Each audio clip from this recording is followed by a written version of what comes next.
Hello and welcome to tech talks with Mohit. जब कभी भी साउंड बार की बात करते हैं हम लोग तो हमारे दिमाग में कौन कौन से ब्रांड्स आते हैं।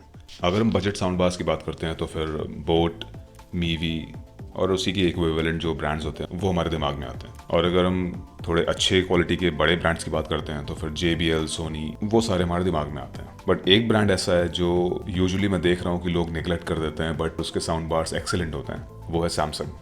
जब साउंड बार लेने का मेरा प्लान था तो मैंने बहुत रिसर्च किया, बहुत सारी जगहों पे गया, बहुत सारे साउंड बार्स को सुना और उससे मुझे एक चीज़ समझ में आई कि आप किसी भी साउंड बार को परचेज़ करने के लिए फर्स्ट ऑफ ऑल सिर्फ रिव्यूज़ पे मत जाइए, आपको जाके पर्सनली एक्सपीरियंस करना पड़ेगा किसी भी स्टोर में। बिकॉज हर एक साउंड बार की साउंड सिग्नेचर डिफरेंट होती है।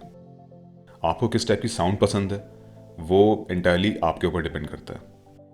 मेरे केस में मुझे ऐसा साउंड बार चाहिए था जिसमें टीवी पे मूवीज़ देखते टाइम जो वोकल्स हैं वो एकदम क्लियर आएँ और जो साउंड क्वालिटी है वो बहुत ही बैलेंस्ड हो, मतलब बेस टाइट होना चाहिए और जो हाइज़ हैं वो क्लियर आने चाहिए, बट ज़्यादा श्रिल नहीं होना चाहिए या आवाज़ चुभनी नहीं चाहिए कान में। तो मैंने जब रिसर्च किया और बहुत सारी जगहों पे मैं गया तो मैंने देखा कि सैमसंग का जो साउंड बार है वो जो ऑफर कर रहा है वैल्यू फॉर मनी, वो आई डोंट थिंक कोई और साउंड बार ऑफर करता है। अब आप सोचेंगे कि ऐसा क्या है भाई, उसका रीज़न है because Samsung ons Harman Kardon का नाम आपने सुना ही होगा।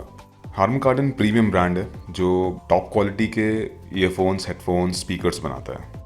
अब हार्मन ओन करता है JBL को। JBL की साउंड क्वालिटी बहुत अच्छी है, वो थोड़ा सा बजट में आता है। तो सारा सब कुछ रिसर्च करने के बाद मैंने जब सैमसंग का साउंड बार ऑर्डर किया और उसको इंस्टॉल किया तो उसकी जो साउंड क्वालिटी मेरे रूम में आ रही है वो एक अलग ही लेवल पे है। बहुत ही crystal clear sound, punchy bass, clear vocals और एक solid build quality.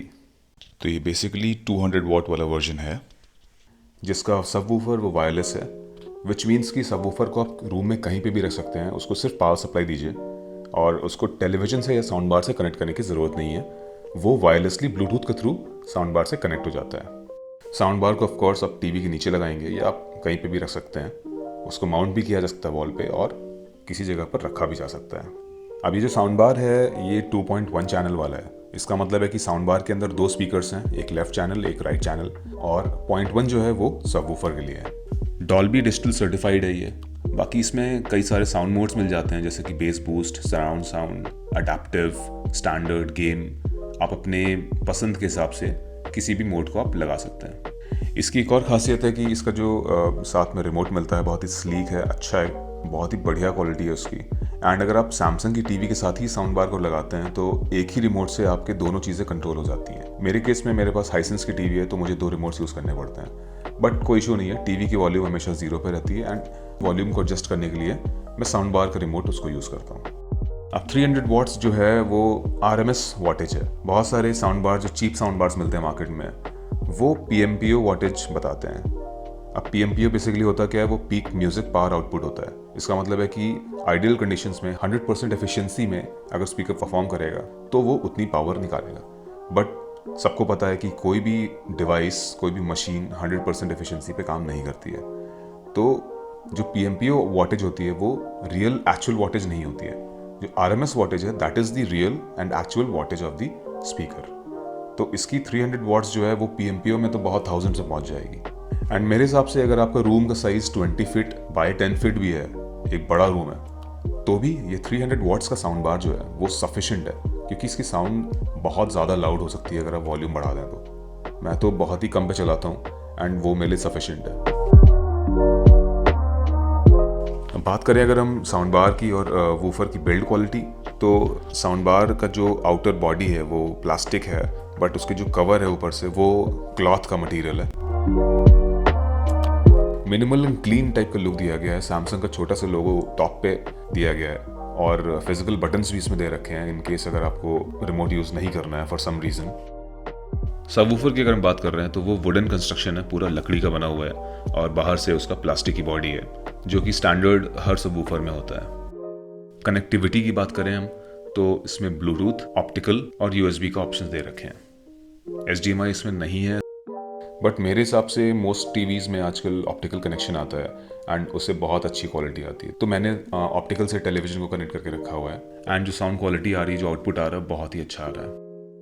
Sound bar के फ्रंट में एक छोटी सी LCD स्क्रीन दे रखी है जो कि हिडन रहती है। जैसे ही उसमें आप कोई फंक्शन करते हैं रिमोट में, जैसे कि वॉल्यूम चेंज, तो उसके अंदर जो डिजिट्स हैं वो डिस्प्ले होने लगते हैं। ये मुझे फीचर काफ़ी अच्छा लगा।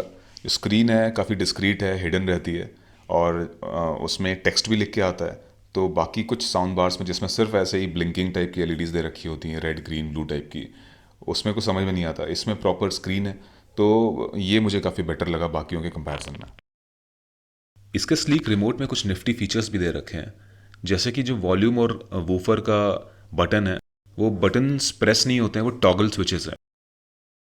वॉल्यूम बटन को ही सेंटर में प्रेस करने पर ऑडियो म्यूट हो जाता है, एंड फिर से प्रेस करने पर ऑडियो वहीं से वापस रिज्यूम हो जाता है। साउंड बार जो है वो ऑटो शट डाउन फीचर के साथ आता है। इसका मतलब है आपको बार बार साउंड बार को स्विच ऑफ नहीं करना पड़ेगा। जैसे आप टेलीविजन ऑफ करेंगे, वो कुछ देर के बाद अपने आप ही ऑफ हो जाएगा। तो मैं लास्ट में तो यही कहना चाहूँगा कि अगर आप साउंड बार परचेज़ करने का सोच रहे हैं और आपका बजट थोड़ा सा कम है, तो थोड़ा सा स्ट्रेच करिए and get this sound bar, because इसकी जो साउंड क्वालिटी आपको मिलेगी, फिर वो आपको लोअर वाले में मज़ा नहीं आएगा बिल्कुल भी। सेकेंडली, मैं इस रिव्यू में स्पीकर को सुनाऊंगा नहीं, आपको बजा के नहीं सुनाने वाला, बिकॉज उसका कोई मतलब नहीं है। ये वीडियो यूट्यूब पे अपलोड होता है, क्वालिटी चेंज हो जाती है, फिर आप उसको कहाँ पे देख रहे हैं इस वीडियो को, स्पीकर लगा के देख रहे हैं, ईयरफोन्स लगा के देख रहे हैं, या मोबाइल पे देख रहे हैं, तो साउंड आउटपुट का आपको कुछ समझ में ही नहीं आएगा प्रॉपर। अगर आपको इसकी साउंड क्वालिटी चेक करनी है तो you have to go to some physical outlet, किसी भी रिलायंस डिजिटल या ऐसे किसी स्टोर पे जा सकते हैं आप, और वहाँ पर मल्टीपल साउंड बार्स को आप चेक करके देखिए, बजा के देखिए, अपने फ़ोन से कनेक्ट करके प्ले करके देखिए, एंड तब आपको क्लियर आइडिया होगा कि ये साउंड बार एक्चुअली में कैसा साउंड कर रहा है बाकियों के कंपैरिजन में। तो आई होप आपको ये रिव्यू हेल्पफुल लगा होगा। अगर आपको कोई क्वेरीज हैं, क्वेश्चंस हैं, तो कमेंट्स में पूछिए, मैं उसको आंसर करने की कोशिश करूँगा। Thank you for watching.